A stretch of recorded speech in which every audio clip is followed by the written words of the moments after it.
வருங்கால முதலமைச்சர் சிவகார்த்திகேயனா? ரசிகர் ஒருத்தர் எழுப்பிய குரல் இப்போ சமூக வலைதளத்துல கவனத்தை ஈர்த்துட்டு இருக்குது. நடிகர் விஜய் இப்போ முதலமைச்சரா பதவி வகித்து வரக்கூடிய நிலையில தமிழ் திரையுலகத்தை சேர்ந்த மேலும் சில நடிகர்களும் அரசியல் தொடர்பான தங்களோட ஆர்வத்தை வெளிப்படுத்திட்டு வராங்க. ராகவா லாரன்ஸ், விஷால் உள்ளிட்ட நடிகர்கள் அரசியல் தொடர்பான கருத்துக்களை வெளிப்படுத்தி வரக்கூடிய நிலையில இப்போ இந்த பட்டியல்ல நடிகர் தனுஷோட பெயரும் இடம்பெற்றுட்டு இருக்குது. சமூக வலைதளங்கள்ல இது ரொம்ப பெரிய விவாதத்தையும் ஏற்படுத்திருச்சு.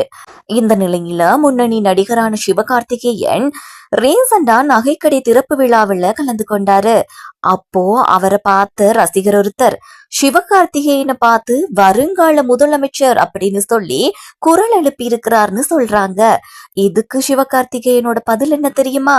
தன்னோட வாய் மேல விரல வச்சு அமைதியா இருக்கணும் அப்படிங்கிற மாதிரி ரசிகருக்கு சைகை காண்பிச்சிருக்கிறாராம். இந்த சம்பவம் தொடர்பான காணொளிதான் இப்ப சமூக வலைதளத்துல வேகமா பரவுது. சிவகார்த்திகேயனோட இந்த செயல் சம்பந்தமா ரசிகர்கள் பல கருத்துக்களையும் பதிவிட்டுட்டு வராங்க.